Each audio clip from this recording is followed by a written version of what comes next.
Bom dia, meus irmãos. Estamos aqui nessa linda paisagem aqui, cidade de Búzios, aqui na Caiçara. São mais ou menos 6 horas da manhã. Tiramos esse dia aqui para nós fazer uma boa reflexões, para nós falar da Bíblia, palavra do Senhor, nosso Deus.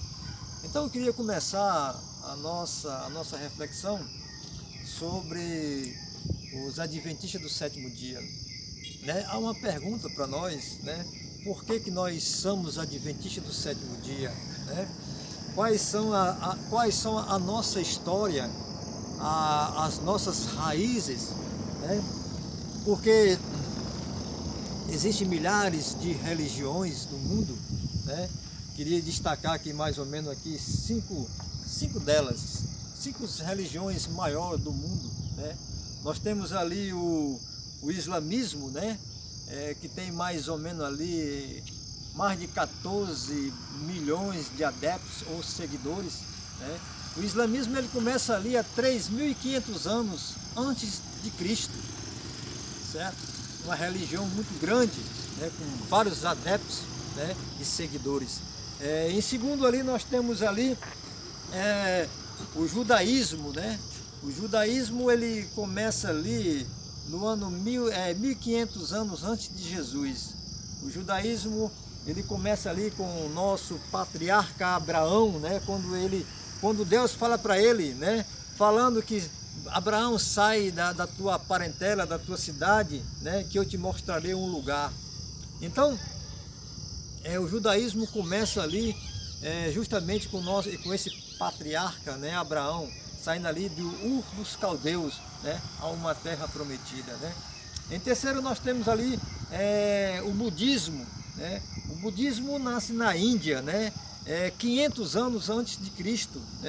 O budismo ele nasce ali na Índia, tem mais ou menos o budismo mais de 500 milhões de adeptos e seguidores.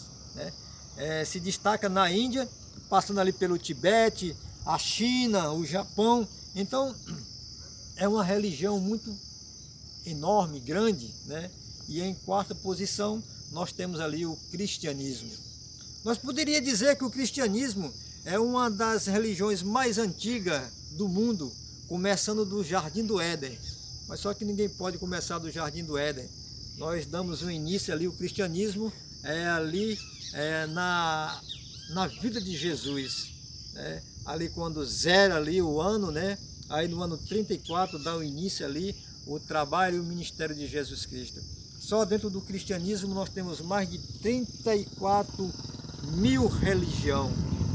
E em quinto lugar nós temos ali o hinduísmo, os muçulmanos. Hoje nós temos na cidade da Arábia, está em guerra. Os muçulmanos hoje tomou de conta de toda aquela área. Os muçulmanos hoje têm mais de 1 bilhão de adeptos. Uma religião também muito grande. Então a pergunta é essa, que eu falei, por que você é adventista do sétimo dia? Então hoje fica muito difícil para uma pessoa querer seguir a Jesus. Qual é o caminho a seguir? Qual é uma posição a tomar? Qual a direção a seguir? Porque milhares de religiões existem hoje e cada uma diz que a sua religião é a verdadeira. Então fica muito difícil para a pessoa tomar uma decisão ao lado de Jesus. Então Satanás, ele fez essa misturada de religiões, doutrinas, crenças, tentando baldear a mente das pessoas. Mas Jesus, com o seu amor infinito por cada um de nós, ele deu uma pista, uma pista para aqueles que querem seguir a Ele, que quer seguir de verdade esse Jesus. Em João 8,32 a Bíblia diz: conheceis a verdade, e a verdade vos libertará. Quem nos liberta de todo esse mal, de todas essas crenças e doutrina, é a verdade. E a verdade é essa, a Bíblia, a palavra de Deus. Quando você vai para o livro de João, capítulo 1, verso 1, a Bíblia diz que o Verbo de Deus se fez carne e habitou no meio de nós. Então, é o verbo, é a palavra que nos liberta. Então, meus queridos, eu queria falar para vocês sobre o nosso adventismo, né? Porque que você é adventista do sétimo dia. Então a igreja adventista do sétimo dia, ela não nasceu por acaso, ela não nasceu no fundo do quintal. A igreja adventista do sétimo dia, ela é uma igreja profética. O adventista, ele é um membro que faz parte dessa igreja, né, das profecias. Então eu queria ler para vocês um texto, né, que se encaixa do início da história do adventismo. Então no livro de Apocalipse, capítulo 10, do verso 8 ao 10, a Bíblia diz assim, meus queridos. O verso 8 diz assim: a voz que eu vi, vinda do céu, estava de novo falando comigo e dizendo: vai e toma o livro que se acha aberto na mão do anjo, em pé, e sobre o mar e sobre a terra. Fui, pois, ao anjo, dizendo-lhe que me desse o livro. E ele então me falou: toma e o devora, e certamente ele será amargo ao teu estômago, mas na tua boca doce como mel. Tomei o livrinho da mão do anjo e devorei, e na minha boca era doce como mel. Quando, porém, a comi, o meu estômago ficou amargo. Então esse livrinho aqui que o anjo está segurando, esse livrinho que está aberto aqui no Apocalipse, é exatamente o livro de Daniel, certo? No passado esse livro não podia se entender, mas no Apocalipse esse livro está aberto. Hoje nós temos essa compreensão. De acordo com Daniel, capítulo 12, o verso 4, o anjo diz para Daniel: Daniel, sela as palavras desse livro, lacra esse livro, porque essas profecias se referem a tempo muito distante. Então, no tempo de Daniel, essas profecias não poderiam ser entendidas. Hoje sim, hoje esse livrinho pode se entender. Nós temos duas datas que abrem esse leque para todo o entendimento, né, das profecias que Deus quer falar exatamente para mim e para você. 1798 e 1844, chegamos ao final da nossa história, nós chegamos ao final dos últimos momentos desse mundo. Então esse livrinho que estava aberto na mão do anjo significa que esse livro pode se entender. Concluindo, meus queridos irmãos, né, falando sobre esse livro de Daniel que estava aberto na mão do anjo, certo? Então esse livrinho, hoje se pode se compreender as profecias desse livro, certo? E é interessante que nós podemos voltar a 2.500 anos atrás, no passado, e nós podemos entender a história, o que aconteceu há 2.500 anos atrás. Então esse livro, né, a Bíblia e o livro de Daniel e Apocalipse fala da mesma linguagem, são dois livros proféticos. Então nós temos duas profecias que se destacam, uma profecia clássica e uma profecia apocalíptica. E o que significa uma profecia clássica? A profecia clássica é quando o profeta fala e quando a profecia se revela nos dias do profeta. Então nós temos vários profetas, né? O livro de Isaías, o livro de Ezequiel, né? Que é uma profecia clássica, né? Quando o profeta falou, se cumpriu nos dias do profeta. Então podemos levar também pelo livro de Jonas, né? O livro de Jonas também é um livro clássico. Então a cidade de Nínive, Deus ia destruir aquela cidade.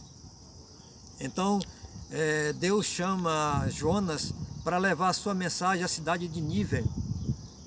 Então a cidade de Nínive foi uma cidade que se corrompeu, veio ao paganismo.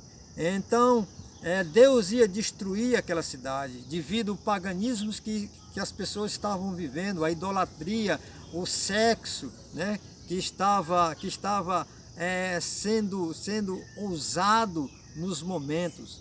E então, mas a Bíblia diz que esse Deus é um Deus de amor, antes que aconteça alguma coisa nessa terra, Deus consulta primeiramente os seus servos e profetas. Então, no livro de Amós, capítulo 3, verso 7, fala disso aí, que Deus revela os seus segredos antes que traga algo terrível a essa terra. Então Deus envia Jonas, né, para pregar, para levar a mensagem a Nínive. Interessante que quando Jonas, o profeta, leva a mensagem de Deus para a cidade de Nínive, toda a cidade se converteu, né? Até o rei da cidade se veste de pano de saco e cinza, né? O que significa isso? A pessoa se veste de pano de saco e cinza, né? Então, é justamente a contrição, é um sinal de humilhação, é um sinal de arrependimento. Então, o rei da cidade, né, se converteu, né, se humilhou. O rei da cidade se vestiu de pano de saco e cinza, certo? Se arrependeu. Então, não seria o nosso ideal hoje, que nós estamos vivendo nesse mundo? Não seria os momentos que nós estamos vivendo nesse mundo, que nós poderíamos se converter ao nosso Deus, se entregar ao nosso Deus? Assim como essa cidade se converteu, até o rei da cidade se converte com a pregação do profeta Jonas. Então, meus queridos, essa foi uma profecia clássica. Se explica uma profecia clássica quando a profecia é falada, quando a profecia é pregada e quando essa profecia se cumpre nos dias do profeta. Então, a profecia apocalíptica, ela se refere também ao final dos últimos momentos da história. É uma parte profética que Deus está revelando no final da sua história. Essa é a parte do Apocalipse, essa parte profética. Então, meus queridos, nós vamos voltar a 2.500 anos no passado, fazer essa viagem ao passado. Nós vamos falar exatamente dos 4 impérios, os 4 governos, as 4 lideranças que lideraram esse mundo, o mundo antigo, né? O Antigo Testamento. Quando você vai ali para o capítulo 2 de Daniel, certo? Você vê ali os 4 impérios que dominaram o mundo, né? Naquele sonho do rei Nabucodonosor, quando ele sonha, né, com uma estátua, e quando ele se acorda, ele não teve mais a lembrança daquele sonho. Então, para um babilônio, quando ele sonhava, quando ele não entendia, né, a interpretação do sonho, ele pensava que se fosse uns deuses, né, punindo o rei. E então naquela noite ele manda chamar os magos, os feiticeiros, os astrólogos, para interpretar aquele sonho que ele tinha sonhado. Então os magos e os feiticeiros não puderam fazer nada para Nabucodonosor. Passaram alguns dias, Daniel veio à corte do rei, e então Daniel veio interpretar o sonho, né, que Nabucodonosor tinha sonhado. Então Daniel, no capítulo 2, do versículo 31 ao 39, nós vemos ali a interpretação de Daniel. E Daniel começa a dizer para o rei, dizendo assim: ó rei, quando tu estava no teu leito, né, o sonho que tu sonhou era uma estátua enorme. Então o rei disse assim: sim, Daniel, isso aí eu comecei a sonhar com uma estátua. E Daniel: calma, rei, que eu vou te dizer a explicação do teu sonho. Então ali, aquela estátua era representada 4 metais: o ouro, a prata, o bronze e o ferro. Então esses 4 metais simbolicamente simbolizam os 4 governos, as 4 lideranças que ia dominar o mundo antigo. Então a cabeça de ouro dessa estátua significava a Babilônia. Então, rei, tu és a cabeça de ouro. Daniel estava interpretando o sonho para o rei. Tu és a cabeça de ouro, mas virá outro reino inferior ao teu, que é a prata, que é os peitos e o braço da estátua. Então, no ano 539, a Babilônia perde a sua posição para os medos e os persas. Então, o terceiro metal da estátua é a Grécia, que é o bronze, né?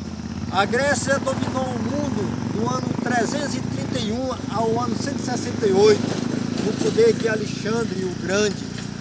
E o quarto metal dessa estátua, que é o ferro, Roma ocidental. Roma governou o mundo do ano 168 até o ano 476. Então, os pés, os 10 dedos, os 10 arteiros, significava simbolicamente as 10 tribos bárbaras que minaram as bases de Roma. Então aqui é o capítulo 2, a explicação, né, a interpretação do sonho de Nabucodonosor. Quando você vai para o capítulo 7 de Daniel, agora quem tem a visão é agora o profeta. Daniel é quem tem agora a visão, lá no rio, no grande mar, quando era agitado. Então, o capítulo 7, eu queria dizer para vocês que o capítulo 7 amplia o capítulo 2, explica o capítulo 2. No capítulo 7 nós temos ali uma visão de Daniel com 4 animais. E esses 4 animais, certo? Simbolizava as 4 lideranças, né, que ia liderar o mundo antigo. Então, na primeira visão de Daniel, naquele grande mar, foi de um leão com asas de águia. E esse leão, ele era simbolizado, o símbolo de Babilônia, certo? Interessante que essas asas desse leão foi amparada, foi cortada. Nós podemos entender o reino de Babilônia. Quando você vai para Daniel capítulo 4, você vê ali o rei pastando num período de 7 tempos.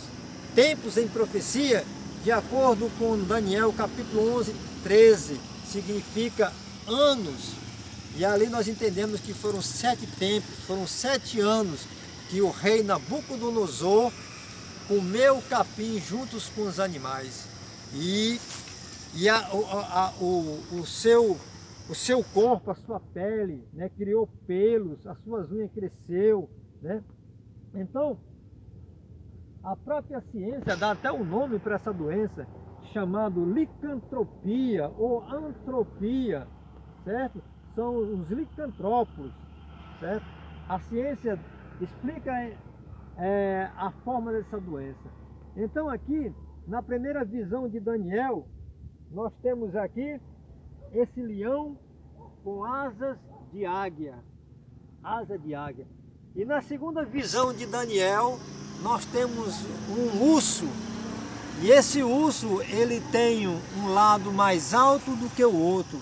E esse urso trazia 3 costelas em sua boca. Então, o que significa essas 3 costelas na boca desse urso, né? Significa as 3 vitórias da Média e da Pérsia. A primeira vitória da Média e da Pérsia foi com a Lídia, né? No ano 547. Né? A segunda vitória foi Babilônia, no ano 539, ali por Ciro, né? Onde invadiu Babilônia no poder de Belsazar, né? Quando Babilônia cai para a Média e a Pérsia. E a terceira vitória da Média e a Pérsia foi o Egito, no ano 526. Então aqui, esse animal do urso, com essas 3 costelas na boca, e esse lado mais alto do que o outro, significa a Média e a Pérsia. E o terceiro animal, na visão de Daniel, foi um leopardo. E esse leopardo, ele tinha 4 asas e 4 cabeças. Talvez você esteja me perguntando, irmão Chiquinho, o que significa essas 4 asas e essas 4 cabeças? Essas 4 asas significam, meus irmãos, a rapidez de Alexandre ter conquistado o mundo na idade de 30 anos, na flor da idade. Conseguiu governar o mundo, né? A rapidez desse rei, desse governo. Então é simbolizado aqui a Grécia. certo? E essas 4 cabeças? Essas 4 cabeças significam os 4 generais de Alexandre: Ptolomeu, Cassandro, Lisímaco e Seleuco. Então o governo, o rei da Grécia foi dividido para esses 4 generais: Ptolomeu, Cassandro, Lisímaco e Seleuco. Então Daniel teve a visão do 4º animal. O 4º animal era um animal terrível e espantoso, forte, tinha as dentes de ferro, e esse animal tinha 10 chifres. Então, quando você vai para o capítulo 2, você vê ali os pés das estátuas, os 10 dedos, os 10 arteres, que significava também as 10 tribos bárbaras. Aqui no capítulo 7, esse animal terrível e espantoso continha 10 chifres. Esses 10 chifres também representam também as 10 tribos bárbaras que invadiram Roma ocidental, certo? Roma caiu para essas 10 tribos bárbaras. Então, quando você vai para o capítulo 8 de Daniel, aparece aqui um carneiro e um bode. Um carneiro e um bode, né? Aparece aqui 2 figuras. E eu pergunto para vocês, o que é que significa esse carneiro com 2 chifres e esse bode? Aí eu queria deixar que a Bíblia explicasse para vocês. O que é que a Bíblia diz sobre essas 2 figuras? Daniel capítulo 8, versículo 20. O que é que a Bíblia diz? Aquele carneiro com 2 chifres que viste são os reis da Média e da Pérsia. Mas o bode peludo é o rei da Grécia. O chifre grande entre os olhos é o rei, é o primeiro rei. Então, meus queridos, a Bíblia já está nos explicando. Esse carneiro com 2 chifres, chifre em profecia significa rei ou reino. Então esse carneiro com 2 chifres, a Bíblia está nos dizendo aqui que é a Média e a Pérsia. Quando você vai para o capítulo 2, a Média e a Pérsia é representado ali naquele metal da estátua, o segundo metal da estátua, que era a prata, que eram os peitos e os braços daquela estátua. Quando você vai para o capítulo 7 de Daniel, a Média e a Pérsia é representada com aquele urso, com um lado mais alto do que o outro e trazia 3 costelas em sua boca. E aqui no capítulo 8, nós temos a figura de um carneiro com 2 chifres. E esse carneiro com 2 chifres, a Bíblia está nos dizendo que é a Média e a Pérsia. E esse bode peludo, né? Que a Bíblia está dizendo aqui que ele vinha voando, sem tocar as suas patas ao chão, numa velocidade, ele vinha do ocidente. Quem é esse bode? Esse bode peludo? Quando você vai para o capítulo 2 de Daniel, nós temos ali o terceiro metal da estátua, que era o bronze, que no poder da Grécia, a Grécia conquistou o mundo, né, o mundo antigo, no ano 331. No capítulo 7, nós temos ali um leopardo com 4 asas e 4 cabeças. No capítulo 8 aqui, que amplia o capítulo 7, nós temos aqui um bode peludo que vem do ocidente. Ele vem numa rapidez grande, né? E se choca com esse carneiro. Então, nessa luta que se trava entre o carneiro e esse bode, então esse chifre notável que dentro dos olhos desse carneiro, esse chifre notável, ele se quebra. Então, o quebrar desse chifre significa a morte de Alexandre, né? Quando ele conquista o mundo na idade de 30 anos, mas aos 33 anos ele morre. E então, ao quebrar desse chifre, esse reino, esse império, certo? Dá o lugar para os 4 generais de Alexandre. Então o seu reino foi dividido nos 4 generais de Alexandre. Ptolomeu, Cassandro, Lesímaco e Seleuco. Então o rei foi dividido, o reino ficou fraco. Não era como o primeiro reino de Alexandre. O reino foi dividido em quatro pedaços. Então o reino ficou fraco, não era forte como era antes. Então, no capítulo 8 de Daniel, no lugar desses 4 reinos, sai uma ponta pequena. Mas no original, no hebraico, né, fala que lá essa ponta pequena, ela sai dos 4 ventos, que soprava o grande mar. Então essa ponta pequena, nós podemos explicar para vocês que é Roma papal. Então Roma papal, nós não podemos dizer que sai desses 4 generais, né? Essa ponta pequena, ela sai dos quatro ventos que sopravam.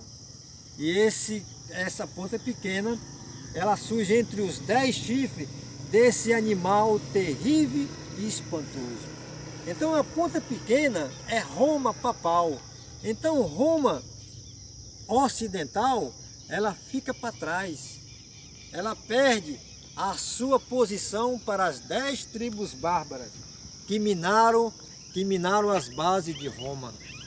Então aparece no cenário 3 historiadores, certo? 3 historiadores falando exatamente dessas 10 tribos bárbaras. Daqui a pouco eu explico para vocês essas 10 tribos bárbaras.